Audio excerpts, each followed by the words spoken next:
we find it very difficult, at least in the beginning. So we made many mistakes and learned. Every mistake was a lesson in turn, and we understood him better after that. For his part, he was so magnanimous. He understood that why we made mistakes, and I was telling these people, we would make only mistakes with such people because we have been making mistakes from birth after birth after birth. So many births we have gone through with the identification of the body, so with our limitations. And suddenly you are exposed to a cosmic being with such intense force field around them. So it was very difficult. I had made many mistakes, I had failed several times, but every time he was so magnanimous that he blessed me even more. And I found that I benefited from my mistakes also. So this was the introduction I gave. I will try to... One common mistake we all make is this, because we operate from the ego frame. நம்ம எல்லாரும் என்ன பண்ணுவோன்னா, நான் இந்த உடம்பு, இப்போ நம்மளெல்லாம் என்ன, நீங்கள் யார் அப்படின்னு கேட்டால் என்ன சொல்வீங்க? நான் வந்து ஒரு உமன், நான் ஒரு மேன், நான் வந்து ஒரு பறவை, நான் ஒரு புழு, நான் ஒரு மரம், அப்படி தானே பேசுவோம். அதுதான் ஐடென்டிஃபை பண்ணி. அப்போது நான் வரும்பொழுது எனக்கு அட்டென்ஷன் வேணும், சுவாமியுடைய அட்டென்ஷன் வேணும், என்ன அவர் தனியாக கவனிக்கணும், எனக்கு ஒரு அன்பு காமிக்கணும், இதெல்லாம் நம்ம நினைப்போம் இல்லையா? எங்கே போனாலுமே நமக்கு ஒரு மரியாதை, ஒரு இது கொடுத்தா தான் நமக்கு சரியாக இருக்கும். அதனால் ஏன்னா இந்த ஈகோலேருந்து தான் நம்ம இந்த அது என்ன சொல்லுவாங்க, அகம்பாவம், அந்த அகம்பாவத்துலேருந்து தான் நம்ம ஆப்ரேட் பண்ணிகிட்டே இருக்கோம் லைஃப்லாம். அப்போது ஒரு தடவை சாமி என்ன பண்ணுவாருன்னா, அந்த சமயம் யாருக்காவது அந்த மாதிரி ஒரு அகம்பாவம் வந்ததுன்னா வேணுன்னே அவங்கள ரொம்ப கண்டுக்க மாட்டார். நமக்கு இந்த பக்கம் இருக்கிறவங்களுக்கு ஏதாவது ஒரு சேவை கொடுப்பார், இந்த பக்கம் இருக்கிறவங்களுக்கு ஒரு சேவை கொடுப்பார், நம்மளை டோட்டலாக இக்னோர் பண்ணுவார். என்ன அப்போ நமக்கு ரொம்ப ஹர்ட்டிங்காக இருக்கும் இல்லையா? என்னடா அது, இவர் வந்து நம்மளை கவனிக்கவே மாட்டேங்கிறாரே அப்படிலாம் இருக்கும். அப்போ நம்ம என்ன பண்ணுவோம், நம்மளை அறியாமலேயே கொஞ்சம் முணுமுணுக்க ஆரம்பிக்கும் இல்லையா? நம்ம கிரம்பிள் பண்ணுவோமா மாட்டோமா? நீங்களாம் பண்ண மாட்டீங்களோ? அப்போது நான் வந்து ஒரு நாள் அப்படி உட்கார்ந்துருக்கும் பொழுது சுவாமி வாஸ் டூயிங் தட். என்ன பண்ணார், ஒருத்தருக்கு ஒருத்தருக்கு வந்து கொட்டாங்குச்சியில் தண்ணி கொண்டு வர சொன்னார், ஒருத்தருக்கு கையில் விசிறியை கொடுத்து விசிற சொன்னார். இப்படி எல்லாருக்கும் இருப்பார். ஆனால் எனக்கு வந்து அந்த பீரியடில் ரொம்ப என்னை இக்னோர் பண்ணுவார். அந்த சன்னதித்தர் வீட்டில் அந்த ஒரு ஓரத்தில் அந்த கதவுக்கு பக்கத்தில் உட்கார வைப்பேன். ஏன்னா நான் ரொம்ப அடிக்கடி போய் அவரை தொந்தரவு பண்ணுவேன். அவர்கிட்ட யாரும் அப்படிலாம் போக முடியாது, பட் எனக்கு போகாமல் இருக்க முடியாது. அதனால நான் போய் அடிக்கடி போய் அவர் வீட்டுக்கு முன்னாடி நின்று, அவருக்கு அது ஒரு தொந்தரவு. அதனால சில சமயம் என்னை உள்ள விடுவார், பல சமயம் என்னை நீ போ, இந்த பிச்சைக்காரன் ரொம்ப பிஸியாக இருக்கேன் நீ போ அப்படின்னு சொல்லி விரட்டி விட்டுருவார். ஆனால் விரட்டி விட்டாலும் அடுத்த வாரம் நான் போய் நிற்பேன். ஏன்னா அந்த மாதிரி ஒரு ஆக்கர்ஷணம் இருக்கும். நம்ம எப்போவுமே சாதாரண மனுஷங்களையே பார்த்துருக்கோம் இல்லையா லைஃப்பில். இந்த மாதிரி ஒரு அமானுஷ்யமாக, ஒரு எக்ஸ்ட்ராடினரியாக, இந்த உலகத்துக்கு அப்பாற்பட்ட ஒருத்தரை பார்க்கும் பொழுது நம்மளை அறியாமல் அங்கே தான் மனசு ஓடும். அந்த மாதிரி ஓடி வரும். அதனால் என்ன பண்ணுவார்னா, என்னை நிறைய நேரம் கவனிக்க மாட்டார், ஒரு மூலையில் உட்கார வச்சுருவார். நான் சொன்னால் நீ உடனே எழுந்து போயிடணும் அப்படின்பார். எனக்கு வந்து அவர் தரிசனம் கிடைச்சா போதும். எனக்கு அதுக்கு தான் ஒரு தாகம் இருந்துகிட்டே இருந்தது. ஸோ அதுக்காக நான் வருவேன். இப்போ அவங்ககிட்ட இங்கிலீஷில் சொல்லிட்டோமா?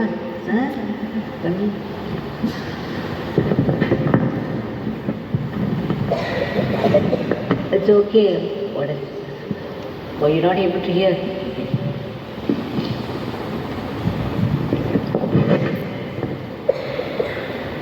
I was just saying that, as I said, I used to make many mistakes, and I had failed more times than I ever passed. And there was one such time.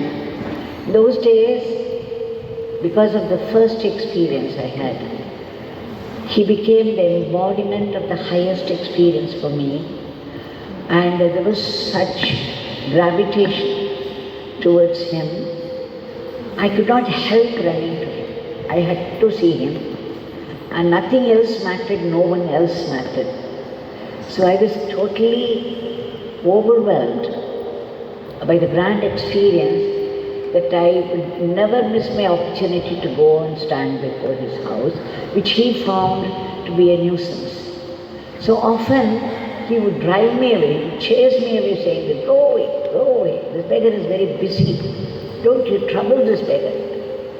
So it was okay, I would go and then I would be back here, like the ball, that bounced back. So I was back again before the house, and then sometimes he would allow me inside. It was one of those times I'd come inside, and he used to make me sit in a corner next to the gate. And he would say, when this beggar tells you, you have to get up and go. I said, yes, fine, because I had to have my eyes full of him. I just wanted his darshan and nothing else, because nothing else mattered to me. These people absorb you like that because they are from a different world altogether. And the divinity, because they are so much used to ordinariness of the world, ordinary people, ordinary things, that when you see someone extraordinary, it would be very different. At least I felt so.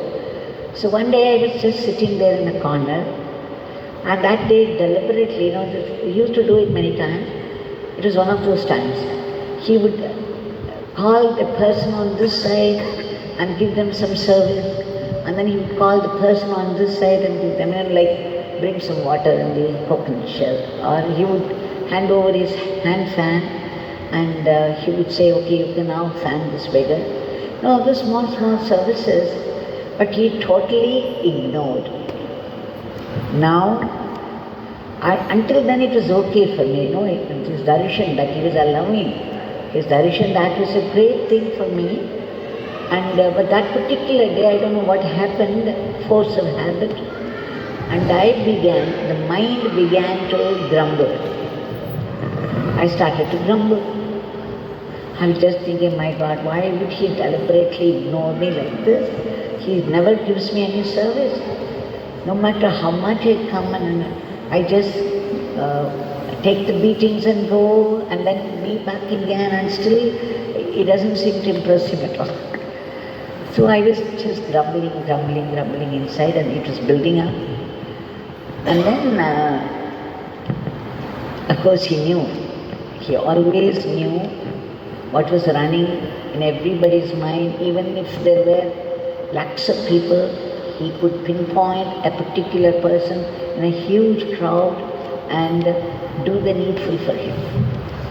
Amazing. So, suddenly, he just turned to me and said, come here.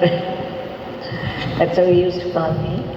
And I was so stunned for a moment that he was calling me. And then in one jump I got up and then I ran to him. He used to smoke. And he was smoking away the karmas of people. So for him, smoking was a ritual, a spiritual ritual for him. And it's not like smoking of an ordinary person. So the ashtray was full of ash. Is it there? Can you clear this? And then, suddenly I just couldn't believe that he was asking me to do some service for him. And I was grumbling, and suddenly I was called and then told that this service I could do. So you can see I was overjoyed. And then immediately I took it, and for a moment I battled with the idea whether to go out or just drop it there. There's a gutter running by the side, or go inside and wash. And then I decided the gutter was nearer. Tamil solnalla. So I finished this, Tamil. So I just took it. And then there's a grill. It's a very small veranda. It would accommodate only about 15 people. And I just opened the gate. There used to be 5 steps there. And down there was a gutter, open gutter. that morning when I had arrived for the darshan, it was smelling so badly, the gutter. It was used as public convenience by people. So, for a moment I was disgusted with the gutter, and I was just thinking, how could people be so insensitive when a cosmic man lives here? And then that was the thought, and then I just entered because I was called. Now I stood on top step, I tilted the ashtray so that ash would fall into the gutter. So when I tilted, the ash was falling down, and suddenly, to my horror, I found the ashtray also falling into the gutter. Just imagine for a moment, put yourself in my place and see how you would feel. At long last, he gave me one small service, and I was overjoyed. And then I was trying at it, and to my great horror and dismay, along with the ash, I dropped the ashtray also into the gutter. And which gutter?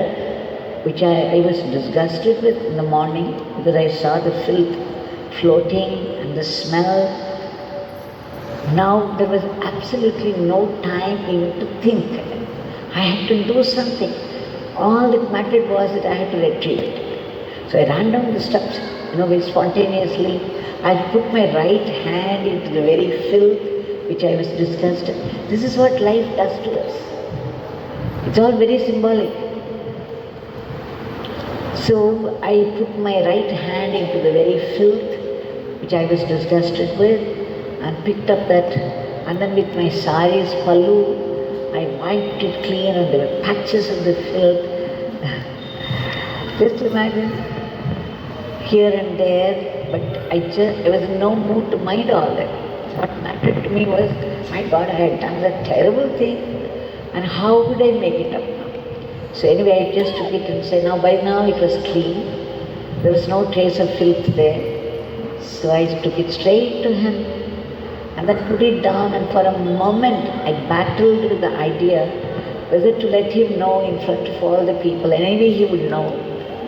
But then I thought, I had to be very honest. It didn't matter how he was, what he was, but I had to be honest. So I said in front of all the people, Swami, I dropped it into the gutter, and I wiped it now. He said, oh, all right, you go and sit. So I thought, my God, it's all over. Here I was expecting something terrible to happen, and all that he said was, oh, go and sit. So I came back, and I thanked him profusely, and sat there and heaved a sigh, thinking that it was all over. And that's when the Leela started. He turned to the first person in the line and said, do you know what she did? This beggar gave her some work. He didn't say ashtray. This beggar gave her some work, and she dropped it into the gutter. I was horrified. I just couldn't believe what was happening. And then he didn't stop with it. He called the second person, do you know what she did? This beggar gave her some work, and she dropped it into the gutter. Life does it to you. And then the third person, and the fourth person, and the fifth person. It went on and on and on. By the time I was getting used to that Leela, but then I was horrified. I just wanted the earth to open and swallow me completely, so that I didn't have to live next moment. But then of course things won't happen the way you want. And the floor was there, and I was still sitting there in front of all the people.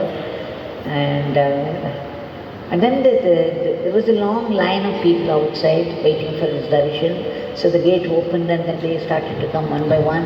And some of those people known to him, he would stop. Do you know what she did? He would point to me. This beggar gave her, and she dropped it into the gutter. And then they would turn and look at me like that. But then some huge turbulence was going on inside, and then I was just thinking that, how could this happen to me? And then suddenly I traced it to the thought I was grumbling. I was grumbling, I was not happy with the darshan, and I wanted even more than what he could give. Because whatever he did was perfect, and what was needed by me, until then I had never grumbled, I accepted it. But that particular day something was happening inside, and so I started to grumble, and then I was thinking, okay, this grumbling has done this. He wanted to teach me a lesson. If you deserve something in life, it would come to you of its own accord. If you are not served what you want, it means you did not deserve it. You were not served because you did not deserve it. This is the rule of nature. So he understood, had I deserved it, he would have served. Then there was something wrong with me and I expected more than what I deserved, and that is why the disaster. So I decided hereafter I would not grumble, I would not expect anything from him. That because the very first time, second time when I met him, he said, don't ask this beggar for anything, not even self-realization. This was his instruction, and here I was grumbling. So he felt the need to teach me a lesson, and then I understood. Okay, so that is it. So the lesson is that I should not grumble. Whatever I deserve will come to me even unasked. But if something doesn't come to me, it's because I don't deserve it. And maybe it is qualification in this birth, or maybe some past karma of the past birth. It could be anything.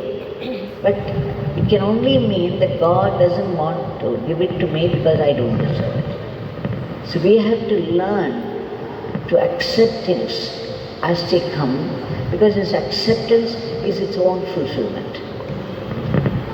I don't know whether you get it. You don't grumble about anything in life, especially when you are with the Guru. The Guru knows what to do, when to do, and how to do it. Your grumbling is instructing him to do something that you want, and you are not submitting to his will. So this was a lesson I deserved. But the thing is, what continued afterwards, okay, I sank inside, I wanted the earth to swallow me, all that, but after that the clarity in thinking came, I understood where I made the mistake, and then I prayed to him to forgive me and all that. Finally, 12 o'clock he left us off. And then, somehow that day, usually we would not meet each other at all. But that day, some 5 of us gathered together. Suddenly one man said, you know, Amma, it is not meant for you, it's meant for me. And then the lady next to him said, no, it's not meant for me. And then the third one said, no, you people don't understand. He was indirectly teaching me. So all the 5 people found it a lesson for them. Each one was saying that they had something, they had done something and come there, and this was his way of pointing out through this demonstration.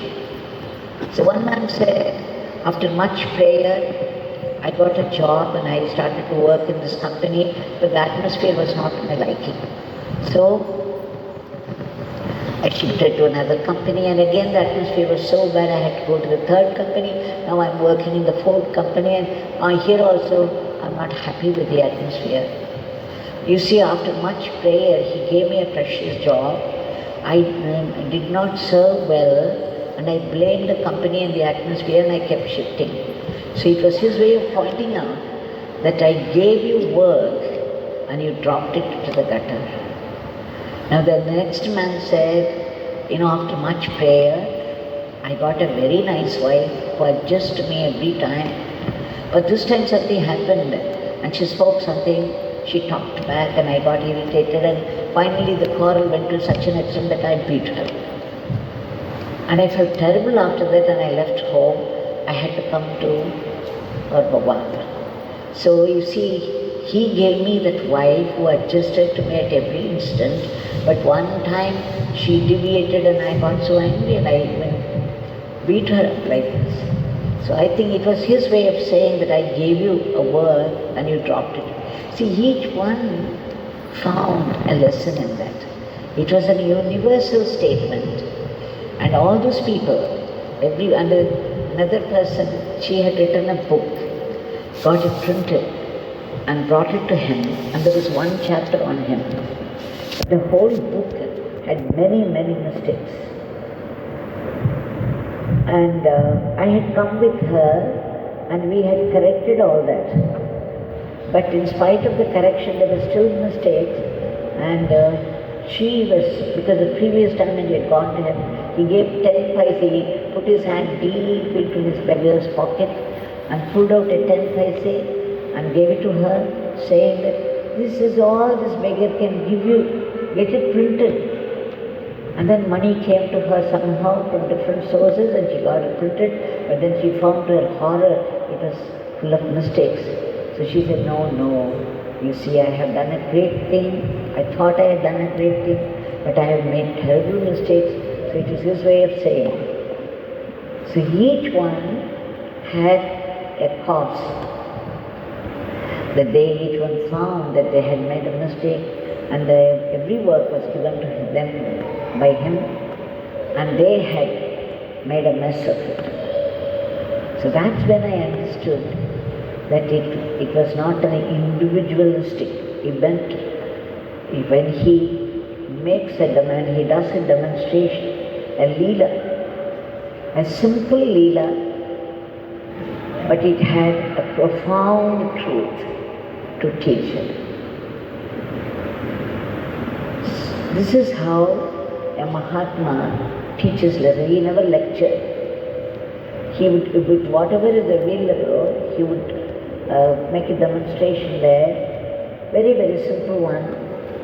But if you are very alert, you will see how profound it is in its teaching. So that is something that we all have to learn. Now, instead, if you do not have a guru, the world becomes your guru. And every event, every happening of your life is there. It is happening as per the will of God, and it's meant to be a blessing, and it is meant to teach you a lesson. So if you look upon every happening in your life as something that is from God, and if you see the lesson in it, then there will be transformation. And the transformation will be purification. But instead of finding the truth of the event, if you begin to blame others for whatever is happening, generally the tendency is you will make a mistake and then you will start to explain why you made this mistake. The explanations cannot be actions. Actions are different. So we always fill up with explanations for actions. So we understand that the world is the guru, and God means to teach you the lessons that you need to learn through happenings of life. So if you are sharp and alert, you would pick up the lesson and transform, progress to heights of life. This is what I understand. இப்போ தமிழில் சொல்லணுமா, அங்கே உட்கார்ந்துருந்தேன், நான் ஒரு மூலையில் உட்காந்து முணுமுணுத்துட்டே இருந்தேன். அது என்னடா அது சாமி நம்மளை எப்படி பண்ணுறாரு, மற்றவங்களுக்குலாம் என்னமோ கொடுக்குறா, அது கொடுக்குறா, இது கொடுக்குறா, நம்மளை மட்டும் இப்படி ஓரத்தில் உட்கார வச்சுட்டு நம்மளை கண்டுக்கவே மாட்டேங்கிறாரே அப்படிலாம் மனசு தான் இருக்குல்ல, மனசு தெரியுமில்லே அப்படிலாம் இருக்குன்ட்டு. ஏன்னா ஜென்ம ஜென்மமாக அப்படி தான் இருந்துட்டு வந்துருக்கோம். அதனால் அது நமக்கு உள்ளுக்குள்ளே அப்படி புகையும். அந்த மாதிரி உட்காந்து அப்போ என்ன பண்ணார் சாமி, இதுக்குமே என்னை பார்த்து இங்கே வா அப்படின்னு கூப்பிட்டார். அவருக்கு கீழே ஒரு ஆஷ்ட்ரே இருந்தது, அதில் நிறையா அது என்ன சொல்லுவாங்க, சாம்பல் இருந்தது. உடனே அவர் சொன்னார், இதை நீ போய் க்ளீன் பண்ணிடுவாங்க. எனக்கு தான் முதல் தடவை அவர் என்கிட்ட கொடுக்குற ஒரு வேலை. நிறைய சந்தோஷம் எனக்கு. உடனே எழுந்து அதை கையில் எடுத்துட்டு சந்தோஷமாக ஒரு நிமிஷம் எனக்கு உள்ளே போய் அதை க்ளீன் பண்ணுமா இல்லை வெளியில் வந்து க்ளீன் பண்ணுமான்னு தெரியல. அப்புறம் பார்த்தா இந்த கேட்டு தெரியும் இல்லையா, அந்த கிரில் கேட்டு பக்கத்துலேயே இருக்குது. அதனால் அதை நம்ம வெளியிலேயே கொட்டிடலான்னு சொல்லிட்டு அதை எடுத்துன்னு அந்த கதவை திறந்து அந்த மேல் ஸ்டெப்பில் நின்னேன். இப்போ என்னென்னா இன்றைக்கி காலம்புற சாமி தரிசனத்துக்கு வரும்பொழுது பார்த்துருக்கீங்களே, சாமி வீட்டை ஒட்டி ஒரு சாக்கடை இருக்குது. அந்த சாக்கடையில் அவ்வளோ மோசமாக ஒரே நாற்றம் இருந்தது. இல்லை என்னென்னமோ மாதிரி தான் இருந்தது. ஏன்னா அந்த பக்கம் போகிறவங்க வரவங்க எல்லாருமே அதைத்தான் வந்து அவங்க இதுக்கெல்லாம் யூஸ் பண்ணிப்பாங்க. அதனால் ஒரே ஸ்மெல்லு. அப்போ ரொம்ப ஒரு அருவருப்பாக அதை பார்த்துட்டு வந்து இது ஏன்னா இப்படி இருக்குது, ஒரு மகாத்மா இருக்கிற இடத்துல இந்த மாதிரி ஒரு இது வச்சுருக்காங்க, ஜனங்களுக்கு கொஞ்சம் கூட ஒரு இதுவே இல்லை, அப்படி இப்படிலாம் நினச்சிருக்கேன். கரெக்டாக சாமி உள்ள கையை விடுற மாதிரி போயிட்டார். நம்ம எதை விட்டு ஒதுங்குறோமோ நம்ம ரொம்ப அதை விட பெருசு நினச்சி நம்ம ஒதுங்கினோன்னா கரெக்டாக அது உள்ளே போய் வேறு மாதிரி வரும் சமயத்தில், லைஃப்பில் இதெல்லாம் நடக்கும். அப்போது நான் வந்து உடனே அதை எடுத்து போய் என்ன பண்ணேன், மேல் படியில் நின்று அந்த அது ஆஸ்ட்ரேக்கு என்ன சொல்லுவாங்க தமிழில், ஆஸ்ட்ரேக்கு என்ன சொல்லுவாங்க, ஆஸ்ட்ரேக்கு தமிழ் சாம்பல் கிண்ணம், சாம்பல் கிண்ணம். அது வந்து எடுத்து இப்படி சாய்ச்சேன். ஏன்னா அதில் எடுத்ததெல்லாம் பண்ணால இப்படி தள்ளி விட்டுட்டே இருக்குதுன்னு பார்த்தா கையில் நழுவியது சாக்கடை போய் வந்துச்சு. எப்படி இருக்கும் எனக்கு ரொம்ப பயந்து போயிட்டேன். ஐயோ உடம்பே ஆடி போச்சு. உடனே வேகமாக தடன்னு கீழே இறங்கி போய் வலதுகை அது உள்ளே விட்டு இந்த இதை எடுத்தால் அப்படி இருக்குது. உடனே அது எனக்கு அதெல்லாம் நினைக்கிறதுக்கு டைமே இல்லை. சாமி அங்கே வைக்காது, அத்தனை பேர் உட்காந்துருக்காங்க, நமக்கு ஒரு வேலை கொடுத்துருக்காங்க. இது மாதிரி ஆகிடுச்சு. இந்த புடவை தலைப்பை எடுத்து எல்லாத்தையும் நல்லா தொடச்சி உடம்பு அங்கெல்லாம் அப்படி இப்படியே இருக்குது. அந்த சாக்கடை, எந்த சாக்கடை ரொம்ப அருவருக்கு அப்படின்னு நினச்சி அதை பண்ணின ஜனங்கள் எல்லாம் போச்சுன்னு உள்ளே வந்தேன் இல்லையா. இப்போ வந்து அந்த சாக்கடையிலேயே நான் கையை விட்டு அதை எடுத்து அது என் புடவையாலேயே துடைக்கிற மாதிரி அது வாழ்க்கையை அப்படி பண்ணணும். அதனால் வந்து இப்போ யாரையுமே குற்றம் சொல்லக்கூடாது, எதையுமே நம்ம வந்து நெகட்டிவாக நினைக்கக்கூடாதுங்கிறதையும் அன்றைக்கி கற்றுனேன். இல்லைன்னா உடனே வந்து நமக்கு ஒரு தெய்வம் ஒரு பாடம் கற்பிச்சு. அப்புறம் அது நல்லா தொடச்சிட்டு க்ளீனாக இருக்கிறத வந்து எடுத்து நல்லா ஓடிடும். அவருக்கு முன்னாடி எப்படி உட்காந்துருந்தாரோ அதே மாதிரி உட்காந்துருக்கார். முகத்தில் ஒரு எக்ஸ்ப்ரெஷனும் இல்லை. ஆனால் அவருக்கு தெரியாததே கிடையாது. 1,00,000 பீப்புள் ஒரு இடத்துல இருந்தாலும் அந்த 1,00,000 பீப்புளுக்கு மனசில் என்ன நடக்கிறதுன்னு அவருக்கு தெரியும். எத்தனையோ கூட்டத்துக்கு நடுவில் யாரையோ ஒருத்தரை கூப்பிட்டு அவங்களுக்கு வேணுங்கிறத அவர் வந்து ஆசீர்வாதம் பண்ணினதெல்லாம் பார்த்துருக்கேன். அதனால் அவரே சொல்லுவார், எத்தனை லட்சம் பீப்புள் இருந்தாலும் இந்த பிச்சைக்காரனுக்கு அப்பா வந்து என்ன அவங்க மனசில் இருக்குன்னு சொல்லிடுவாருன்னே சொல்லியிருக்காரு சாமிகிட்ட. அதனால் அவருக்கு தெரியும், நான் போட்டது அவருக்கு தெரியும். ஆனாலும் அவர் பேசாமல் தான் இருப்பார். என்னுடைய தர்மம் என்ன, நான் அப்போ அவருக்கு குத்தம் பண்ணிட்டேன்னா அதை வந்து பகவான்கிட்ட நம்ம சொல்லிடணும் இல்லையா. நாம் உண்மையாக இருக்கிறது நம்மளுடைய தர்மம். அதனால் அவர் தெரிஞ்சான்னு தெரியலன்னா என்ன நம்ம சொல்லணும்னு சொல்லிட்டு, சாமி நான் அந்த இதை போட்டதுக்கு போனேன், ஆஸ்ட்ரே உள்ள விழுந்துட்டு அதை தொடச்சி கொண்டு வந்து ஓஹோ சரி போய் உட்கார் அப்படின்னு நான் நினச்சிட்டே அப்பா அதோட ஓவர் ஆகிடுச்சு. இப்போ சாமி எவ்வளோ சீக்கிரம் எவ்வளோ சுலபமாக நம்மளை வந்து இந்த இதை முடிச்சுட்டார் இந்த நிகழ்ச்சியை அப்படின்னு நினச்சிட்டு போய் உட்கார்ந்தேன். அவர் முதல்ல வரிசையில் உட்காந்துருக்கிற ஒருத்தரை பார்த்து, உங்களுக்கு தெரியுமா அவள் என்ன பண்ணினான்னு, இந்த பிச்சைக்காரன் அவளுக்கு ஒரு வேலையை கொடுத்தேன், அந்த வேலையை அவள் சாக்கடையில் தூக்கி போட்டா அப்படின்னு. எப்படி இருக்கு நினச்சி அப்போ தான் நினைக்கிறேன் சாமி முடிச்சுட்டா இருந்தது, நல்ல வேலை நம்ம தப்பிச்சா இன்னைக்கு அப்படின்னு. சாமி அப்புறம் 2வது ஒருத்தரை பார்த்து கேட்குறாரு, உனக்கு தெரியுமா. அவர் அப்படி கேட்கறதுக்கு அர்த்தம் அவங்கவுங்க எதோ பண்ணிட்டு வந்திருக்காங்க, பின்னாடி அவங்க சொல்ல போகிறாங்க, நான் இந்த தப்பு பண்ணிட்டு வந்தேன், என்ன தான் சாமி குறிப்பாக சொன்னாருன்னு. 2வது நமக்கு எப்படி இருக்குன்னா நம்மளை அவமானப்படுத்துகிற மாதிரி இருக்கும். கடைசியாக அத்தனை பேர்கிட்ட சொல்லுவாங்க, ஒரு தடவை சொன்னாலே சரி, ஒருத்தரையும் தனித்தனியாக கூப்பிட்டு சொன்ன அப்போ தான் அவங்க உணர்னாங்க. அப்போது ஒரு பகவான் வந்து ஒரு ட்ராமா பண்ணும்போது அவரோட ஒரு செய்கையிலையும் ஒரு வார்த்தையிலையும் ஒரு அர்த்தம் இருக்கும். ஏன்னா அவர் வந்து ஒரு பெரிய ஒரு தர்மத்தை அங்கே இருக்கிறவங்க அத்தனை பேருக்கும் வாழ்க்கையில் படுற மாதிரி ஒன்று சொல்கிறார். 3வது பர்சனை கூப்பிட்டா, உனக்கு தெரியுமா என்ன நடந்தது, இந்த பிச்சைக்காரன் ஒரு வேலையை கொடுத்தே அவள் அதை வந்து சாக்கடையில் போட்டான், இது வரிசையாக போயிட்டே இருந்தது. அது மட்டும் இல்லை, வெளியில் ஒரு பெரிய கியூ, அருணாச்சலேஸ்வர் கோவில் வரணும், அனுமார் வர மாதிரி. அது வேறு வளர்ந்துட்டே இருந்தது. கோவிலேருந்து வரவங்கலாம் அதில் ஜாயின் பண்ணி அங்கே அதில் தெரிஞ்சவங்க யாராவது இருந்தாங்க. அவங்கள பார்த்து உடனே இது பாரு மூலையில் கை காமிட்ட அவன் என்ன பண்ண தெரியுமா, இந்த பிச்சைக்காரன் வேலையை கொடுத்தேன், அதை வந்து சக்கரையில் போட்டேன். அவங்களுக்கும் ஏதாவது இருந்திருக்கும். அவர் கரெக்டாக எல்லாத்தையும் சொல்ல மாட்டார். ஒரு 2-3 பேர் வந்து ஒருத்தர் வந்த உடனே அப்போ அவர் ஏதோ ஒரு தப்பு பண்ணிட்டு வந்திருப்பேன், அவர் அதை திங்க் பண்ணுற மாதிரி வச்சிருவார் சாமி. அவர் வந்து அவர் வாழ்க்கையில் ஏதோ ஒன்று கண்டுபிடிச்சி நம்ம எதுவுமே பண்ணக்கூடாதுன்னு நினச்சி இது இந்த மாதிரி பண்ணிட்டே கடைசியாக எனக்கு வள்ளுக்குள்ளே நான் நினச்சிக்கிறேன், என்னடா சாமி என்ன இப்படி நம்மளை பண்ணிட்டாரே, நம்ம எனக்கு உயிரோடு வாழணுன்னே தோணலை அந்த சமயத்தில். எப்படியாவது இந்த பூமி பிளந்து இந்த சீத்தை போனால அந்த மாதிரி நாம் உள்ளே போயிட மாட்டோமா அப்படிலாம் நினச்சிக்கிறேன் நான். சரி என்னத்துக்கு இனிமேல் இது இந்த மாதிரி பண்ணிட்டோமே இதை வேற எப்படி சொல்லி அவமானப்படுத்தலாம் நினச்சேன். அப்புறம் தான் எனக்கு திடும்னு அதில் ரொம்ப நம்ம ஒரு துக்கத்துக்கு போகும்போது, துக்கத்தோட எல்லைக்கு போகும்பொழுது திடும்னு உள்ளே இருக்கிற ஒரு தெய்வீகம் வந்து என்ன பண்ணணும்னா அதை மாற்றி விடும். இப்போ பளிச்சுன்னு மனசுக்கு வருது. என்றைக்குமே இல்லாமல் இன்றைக்கி நான் முன்முணுத்தேன், எல்லாருக்கும் ஏதோ ஒரு வேலை கொடுக்குறாரு, என்னை மட்டும் சுவாமி வந்து என்னை கவனிக்காமல் இருக்காருன்னா அதில் ஒரு அர்த்தம் இருக்கும். புரியுதா? என்னை கவனிச்சாருன்னா அதில் ஒரு அர்த்தம் இருக்கும். அப்போ சுவாமி கிட்டக்க நம்ம சுவாமியை ஜட்ஜ் பண்ணக்கூடாது.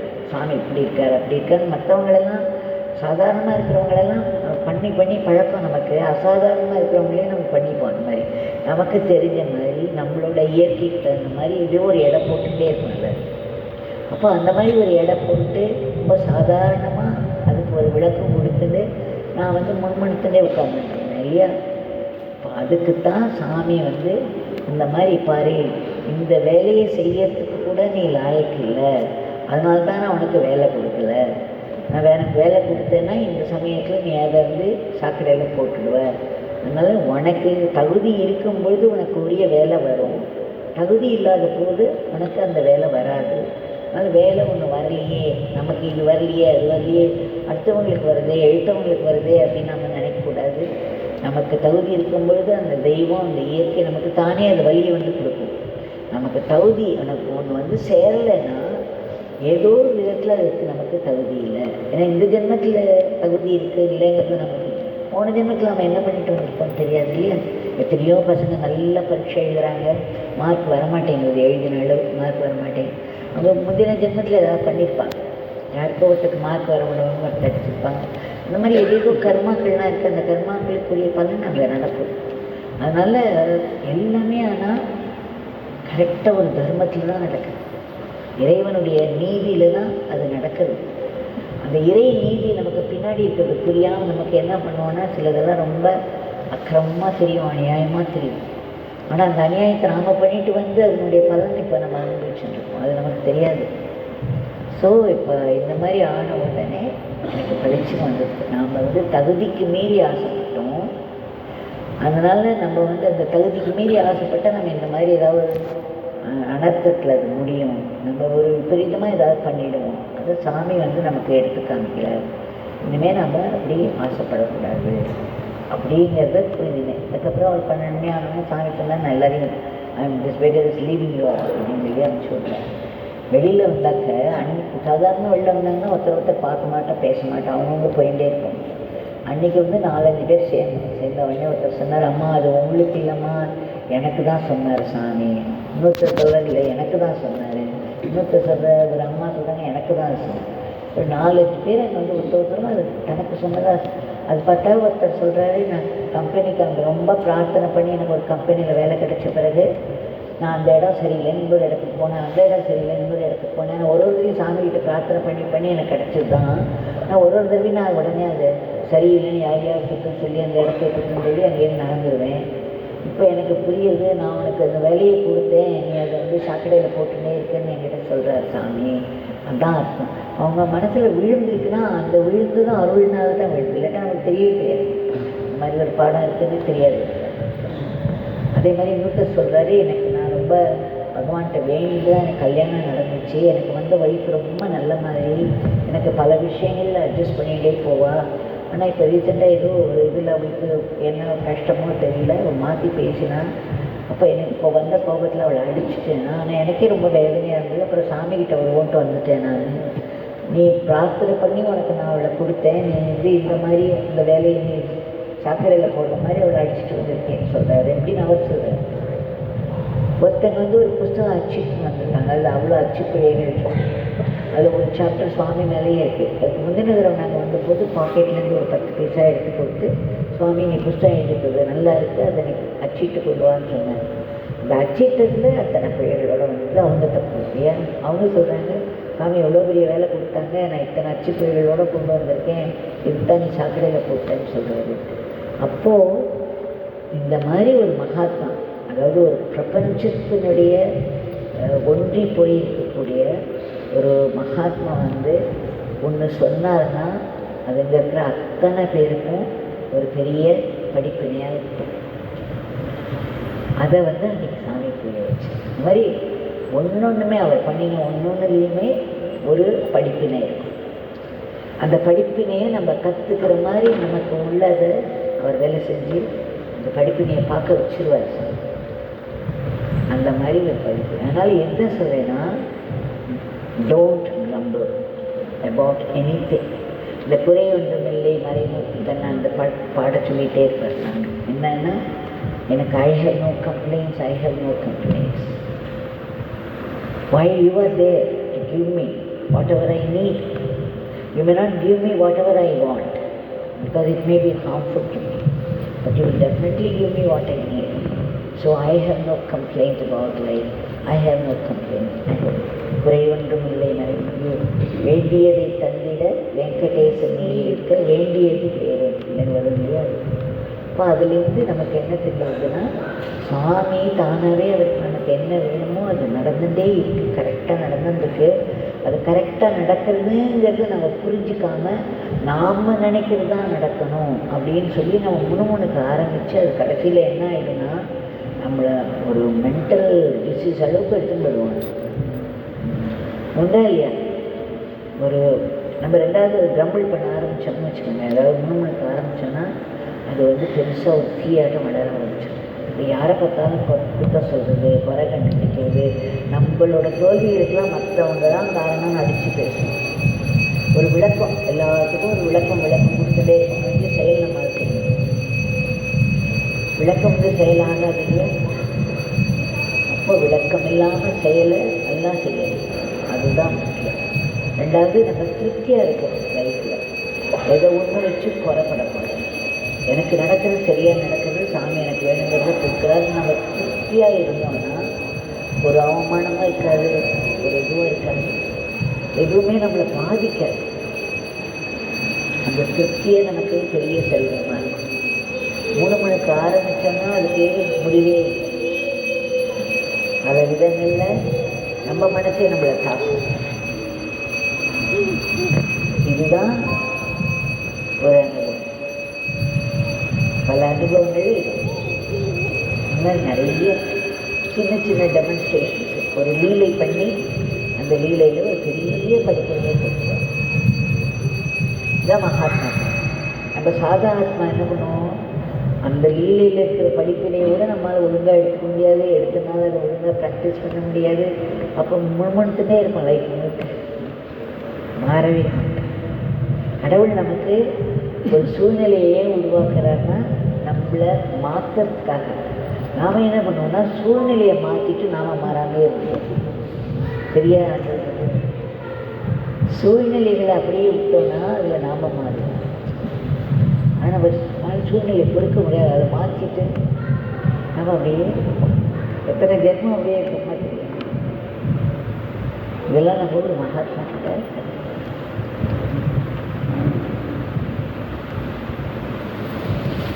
யோகிராம்